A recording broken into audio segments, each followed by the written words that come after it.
bienvenidos a este cuarto tema de esta serie de estudios que estamos viendo en el campo virtual. En este tema vamos a estudiar acerca de la familia en el Imperio Romano, la parte 2. Como recordarás, en las 3 temas anteriores hemos podido repasar acerca de la persona como ciudadano romano, el esclavo, los libertos, todos aquellos escalafones que dividían la legislación romana a los ciudadanos y a los que formaban parte de su pueblo y de su nación. Como parte importante de esta legislación está el tema de la familia. Ya estudiamos en la clase pasada la magnánima figura del pater family y de los vínculos que existían dentro de la familia romana. Hemos aprendido que los vínculos no son necesariamente de sangre dentro del Imperio Romano. También había vínculos de potestad o de poder. El poder que ejercía el pater family sobre los domus, es decir, sobre todos aquellos que pertenecían a su familia, sea por ius sanguinis o sea por ius potestatis. Efectivamente, el pater family era aquel que gobernaba a su familia. ¿Y cómo se originaban los pater families? ¿Cuál era la institución que creaba un domus y creaba un pater family? Exactamente, es aquella institución denominada el matrimonio. El matrimonio realmente en el Imperio Romano formaba gran parte. Las justas nupcias fueron reguladas desde el principio de los orígenes del Imperio Romano.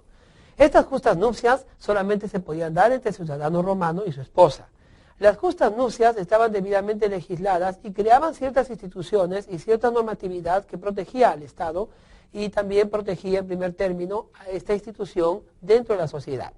Las justas nupcias es el tema con los cuales vamos a empezar el estudio en esta oportunidad. Vamos entonces a ver la primera diapositiva. La iustare nuptia o justas nupcias es el matrimonio legítimo realizado de acuerdo a las leyes civiles, es decir, a la ius civili del Imperio Romano.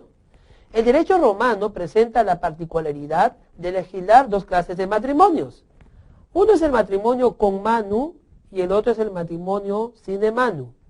Ambos matrimonios funcionaron en los orígenes y poco a poco el matrimonio con manu se dio el paso al otro, que es el único que se llegó a practicar en el Imperio Romano.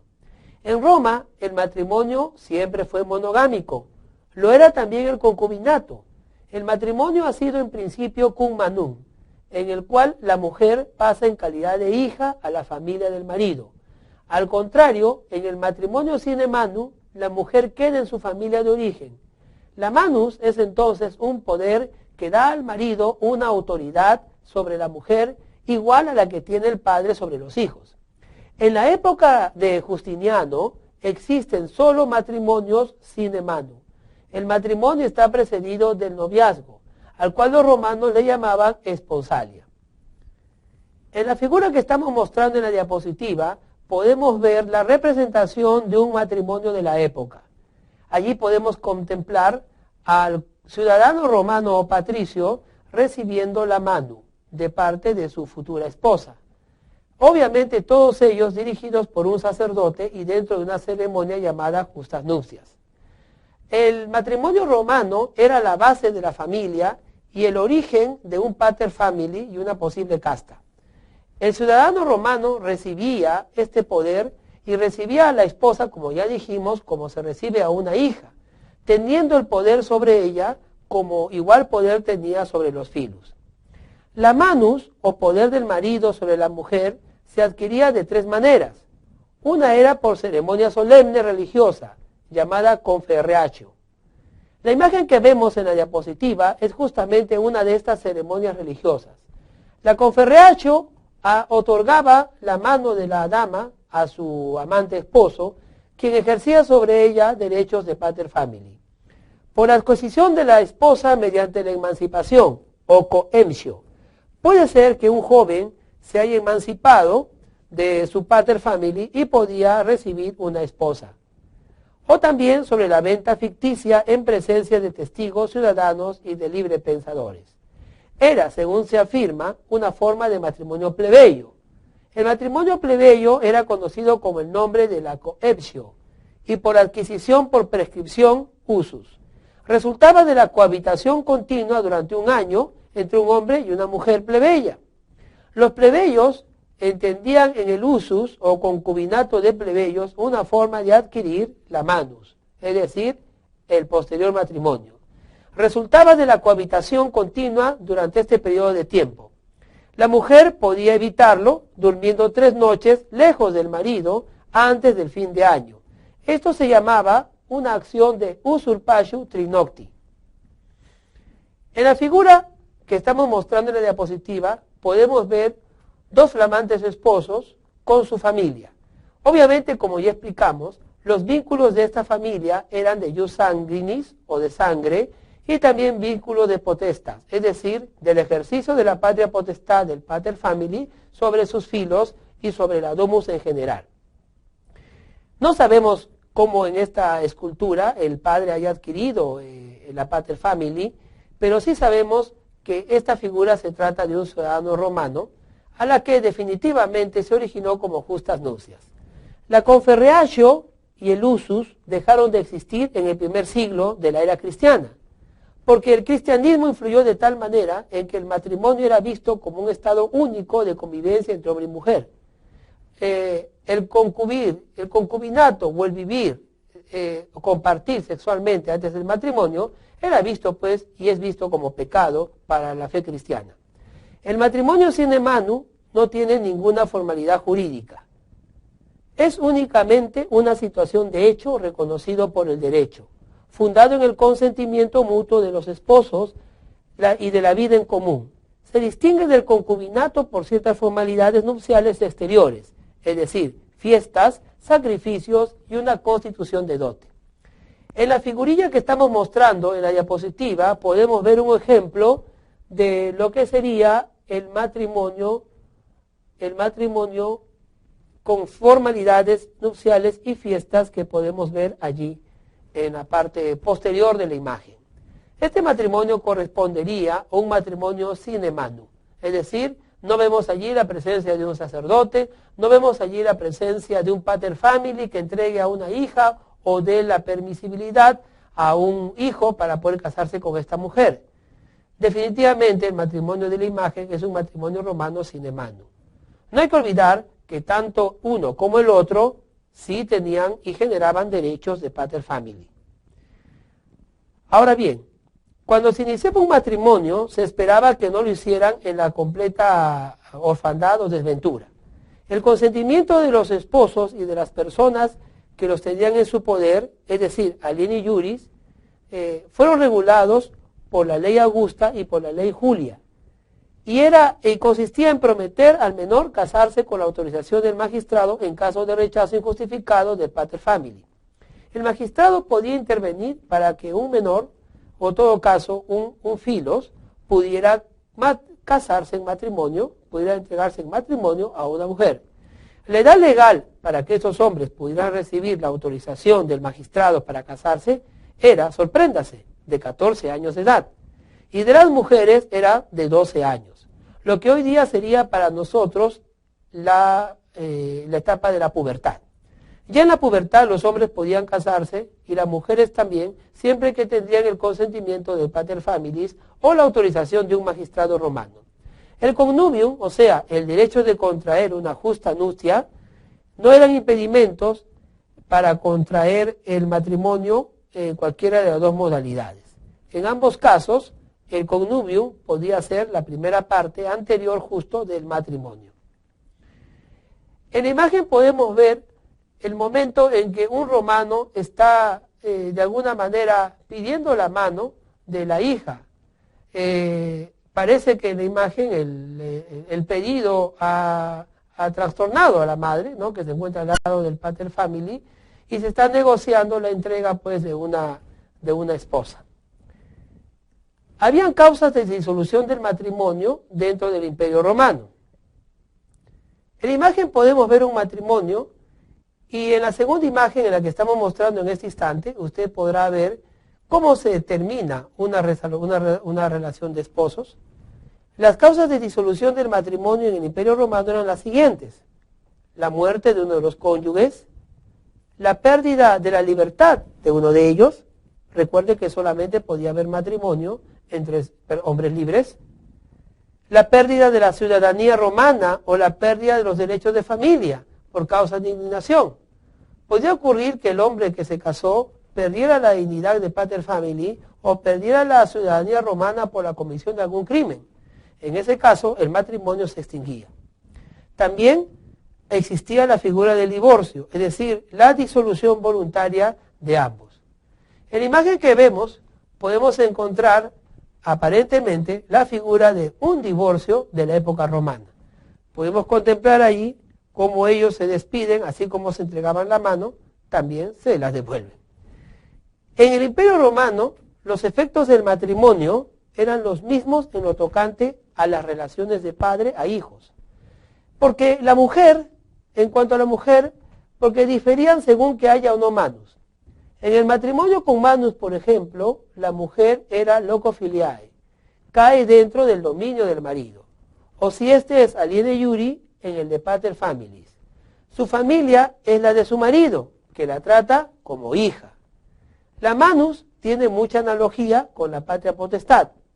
En el matrimonio, en cambio, sine manu, la mujer queda dentro de su familia, con la misma condición jurídica que tenía. El marido no tiene ningún poder, no la puede obligar a permanecer con él. Este matrimonio es tan antiguo como el otro. Es decir, en la sine manu, una podía quedarse en casa y hacer que el marido esté en otra. En cambio, en la con manu no era así. La esposa tenía que ser recibida en la casa del marido y ser tratada como hija. Un principio desconocido del derecho antiguo se desprende. El matrimonio deja de ser una relación de poder para convertirse en una verdadera asociación. En la figura podemos ver un dibujo acerca de los matrimonios romanos. Ya podemos imaginar que esta unión no solamente había amor, no solamente había tampoco una relación de poder del pater family o futuro esposo hacia la mujer, sino sobre todo había una asociación. En ella, las dos partes tenían por igual los mismos derechos y las mismas obligaciones. Tanto él como ella tenían obligación a la fidelidad y a la conservación de la administración de los bienes propios. También fue usual que la mujer aporte algunos bienes dotales, es decir, provenientes de su dote. Todo pater family tenía la obligación de entregar una dote. Podemos encontrar en la figura que vamos a mostrar la negociación de una dote. Todo pater family tenía que entregar a su hija con una dote. Se entendía que la dote eran las virtudes o bienes que el pater family entregaba para que el nuevo hogar no empezara sin patrimonio alguno y para asegurar la subsistencia de los primeros años de ambos. Al tratarse y al verse al matrimonio como una asociación, se entendía también que los patrimonios de alguna manera tenían que ser compartidos y cedidos. El bien que se entregaba como dote era el bien que protegía y pertenecía a la esposa. La esposa podía, sin embargo, compartir las ganancias de esta dote y la dote misma con su marido voluntariamente. A la muerte de la mujer casada en la formalidad de sine manu, el marido no heredaba sus bienes. Estos bienes tenían que regresar al pater family de la mujer. Pero más tarde, el pretor corrige esta situación. En los dos matrimonios, tanto en el sine manu como en el manu, la dote finalmente es entregada por la mujer o por el dotante al marido para sostener las cargas del matrimonio, entendiéndose que el marido es la piedra angular del hogar. En cuanto a la madre en el matrimonio in manu, es considerada como hermana de sus hijos, es decir, como una hija más. En el matrimonio sine manu, al contrario, no existe parentesco agnático, pues la madre y sus hijos pertenecen a familias diferentes, son únicamente cognatus. Por consiguiente, en el derecho primitivo, en el derecho romano, no había sucesión entre ellos. El matrimonio sine manu se disolvía por el divorcio. Ahora, respecto a la dote, se llamaba dote al conjunto de bienes que por la mujer o a nombre de ella se entregan al marido, con el propósito de contribuir a las cargas del matrimonio. La dote pasó por 3 fases históricas. En el primer periodo, la dote no tenía restitución de los bienes dotales que pasaban a ser propiedad definitiva del marido. En esta época el matrimonio solo se extinguía por la muerte de los cónyuges. En caso de deceso del marido, era costumbre que éste legase a su mujer el monto de todos los bienes totales. En la segunda fase encontramos una característica diferente, pues se caracterizaba por la obligación de la restitución insertada en la estipulación total, pues los divorcios eran frecuentes. Entendemos que el divorcio fue una institución creada para separar a los esposos cuando voluntariamente ellos accedían a ello, o cuando había algunas formalidades normales, legales de la época, que permitían que ellos se divorcien. En ese instante, entonces, había la obligación de restituir a la esposa las dotes que ella había recibido. Finalmente, en época de Justiniano, una época ya muy influenciada por la fe cristiana, se hizo regla que la dote fuera restituido en cualquiera de los casos de disolución de matrimonio. Se estableció incluso una hipoteca general privilegiada sobre todos los bienes del marido en garantía de que éste, en algún futuro, si es que se separaran o hubiera divorcio, estuviera garantizada la devolución de la dote. La dote podía ser constituida antes del matrimonio o después del mismo. Podía ser profecia, si era constituida por el padre o un ascendente paternal, y era adventicia cuando se constituía por cualquier otra persona. La dote podía ser de dos maneras. Se podía entregar formalmente los bienes dotales, o también podía ser una promesa simple de entrega, que constituye un pacto sancionado en el periodo clásico por la conditio ex lege, es decir, la condición exterior, extrema a la ley. Se podía entonces dar una dote bajo promesa o dar una dote ciertamente en el acto. ¿Y qué derechos tenía el marido? El marido en el derecho romano gozaba en tener la administración de la dote de mayores ventajas en el derecho antiguo y de limitaciones estrictas en el derecho de Justiniano. Es decir, la ley Julia de adulteris, que se dio bajo el emperador Augusto, estableció la inalienabilidad de los fondos dotales, sin el consentimiento de la mujer, e igualmente la prohibición de hipotecarios. La inalienabilidad fue rigurosísima, pues bajo el emperador Justiniano se aplicó incluso a la propia mujer, quien no podía consentir personalmente a una demanda del marido, pues la dote era un patrimonio que está afecto a los gastos del matrimonio y su capital quedaba reservado a la mujer y a los hijos. Si existían algunas uniones ilegítimas, no era pues raro en el Imperio Romano. Pero en este derecho romano, las uniones legítimas eran uniones que no se habían realizado mediante justas nupcias y que no producían los mismos efectos jurídicos. Así, por ejemplo, los hijos de una unión ilegítima no tenían vinculación con el padre, pero sí tenían con la madre. Tampoco se exigía fidelidad a los cónyuges, salvo en el Bajo Imperio, pues entonces el concubinato se reputaba como un matrimonio inferior, sin llegar a ser, para el derecho romano, una unión legal. El padre no tiene patria potestad cuando había una unión ilegítima. Simplemente la ejercía la madre sobre los hijos, quien tenía también el derecho de sucesión. Las uniones legítimas eran frecuentes en el Imperio Romano por la diversificación de sus estratos sociales. Había una figura denominada también familia adoptiva.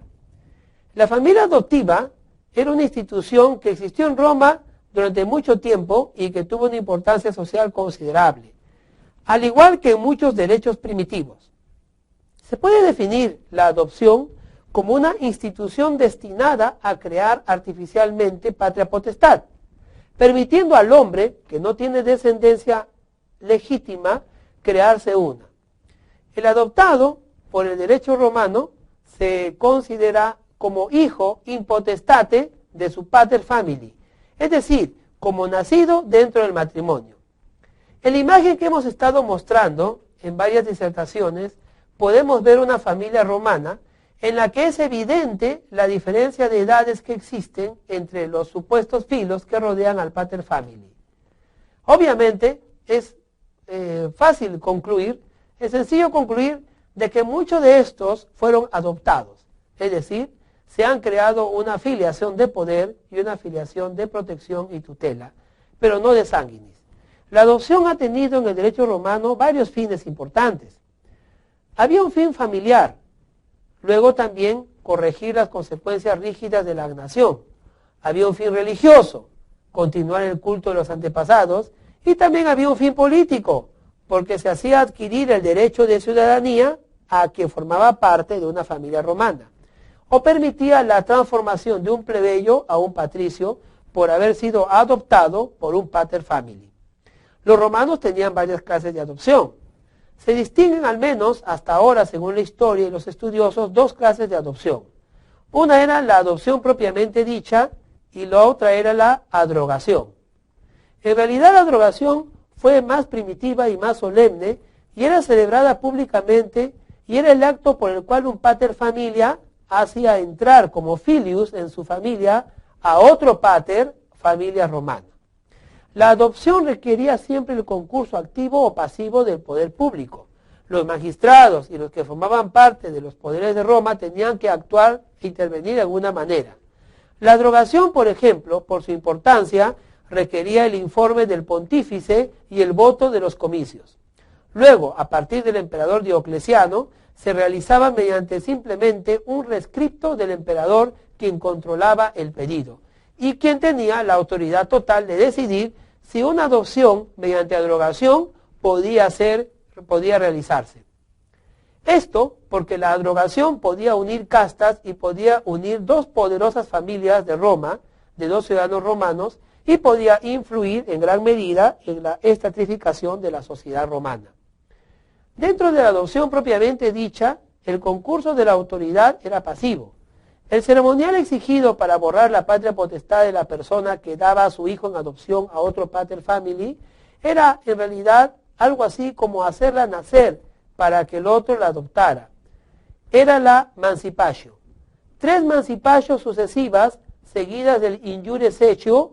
Justiniano reemplazó esta ceremonia, estas formalidades complicadas, por una simple declaración de los dos padres delante de un magistrado romano, quien expresaban su voluntad de que fuera adoptado.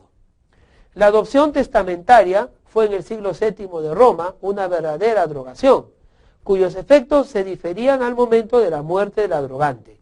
Las condiciones de fondo comunes a la adrogación y a la adopción son acuerdo de voluntades de las partes intervinientes, es decir, el pater family tenía que expresar su voluntad de que quería adoptar a esa nueva persona, a miembro de su domus. Y esta persona, el futuro adoptado, tenía también que exclamar esa voluntad. La otra condición era que se juraba respeto a la patria potestad a la cual se ingresaba, y en una cierta medida de las condiciones naturales de la paternidad. Es decir, el pater family tenía que prometer ejercer las condiciones naturales de un padre. Originariamente, la adrogación solo podía celebrarse en la ciudad de Roma, en Roma. El adrogante debía tener más de 60 años para descartar la posibilidad de descendencia y de no tener hijos varones. La adrogación de impúberes fue permitida en la época de Antonio el Piadoso. La adrogación se extendió a las mujeres en el periodo justinianeo. Son el cambio de familia del adoptado que pasa de su familia original en la que permanece como cognado a la del adoptante tomando su nombre y su condición. Al caer bajo su patria potestad, obviamente, saldrá de la esfera de la patria potestad anterior. Sus bienes también pasarán al nuevo patrimonio del pater family que lo ha adoptado. Y sus deudas, en principio, se extinguirán por el mecanismo de la capitis diminutio. En todo caso, el nuevo pater family tendrá que asumir las deudas para que el adoptado pueda empezar una nueva vida dentro de su domus. La legitimación en la época de Justiniano recién aparece como institución. Como procedimiento del derecho cristiano tiene por efecto poner bajo la patria potestad a aquellos hijos naturales nacidos fuera del matrimonio o nacidos dentro de una relación de concubinato. En Roma solamente hay padres legítimos y madres naturales. La paternidad natural fuera del matrimonio no existe. El concubinato o unión de hecho, por ejemplo, no daba hijos legítimos. Sin embargo, el derecho cristiano otorga al concubinato ciertos efectos jurídicos.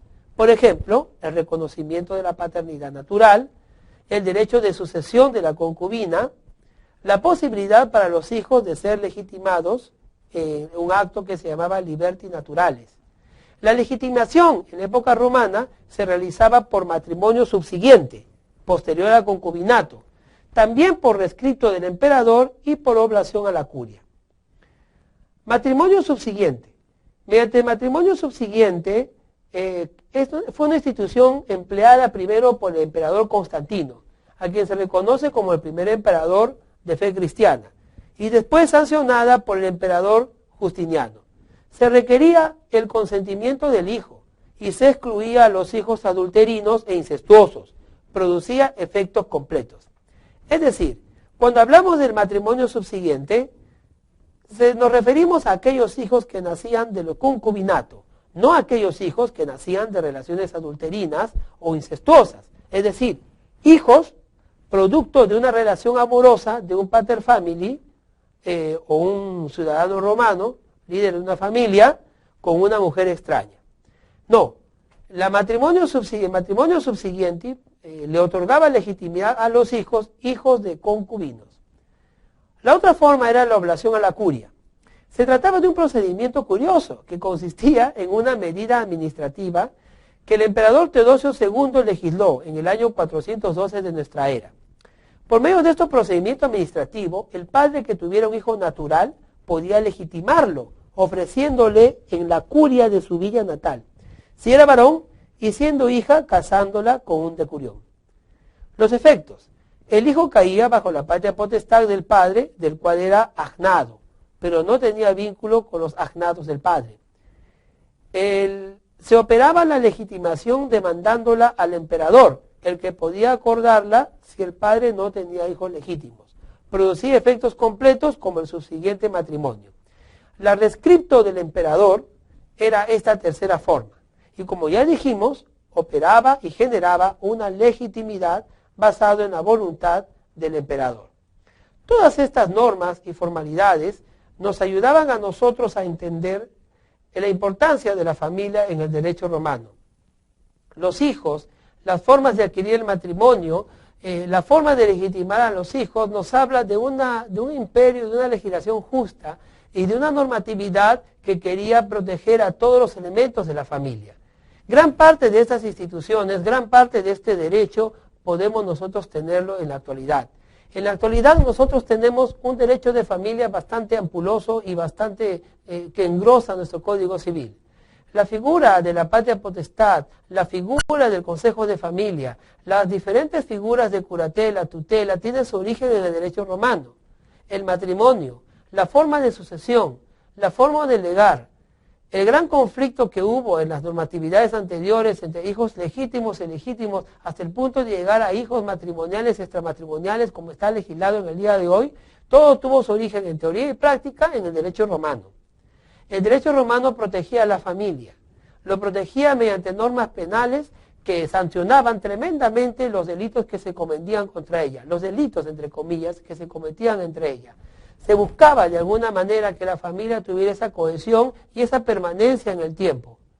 La realidad hizo que también ellos legislaran acerca del divorcio, pero siempre protegiendo a la mujer y siempre protegiendo a los hijos de ésta, a tal extremo que permitían que a través del sine manu o del in manu ella pudiera retener para sí la dote que sus padres habían pagado por darle en matrimonio, no pudiendo el marido hacerse cargo de ella.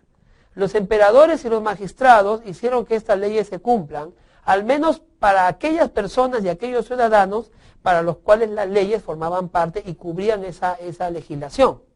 Las necesidades de la familia formaban parte importante de la legislación romana. El Código de Justiniano, el Ius Civili y el derecho de las 12 tablas protegían esta unitariedad de la familia, este sentido unitario de la familia, pero no dejaba tampoco a un lado aquellos matrimonios o aquellos hijos fuera de la familia, es decir, aquellos que formaban parte del concubinato. En el derecho romano como hoy, el matrimonio era un estado ideal que tenía que ser el complemento o el seguimiento de lo que podía ser un concubinato. Incluso el concubinato estaba legislado, porque como dijimos, una chica podía convivir con un hombre durante un año, pero podía evitar casarse finalmente con ese hombre si se alejaba de su casa por 3 noches. Hoy en día no es así.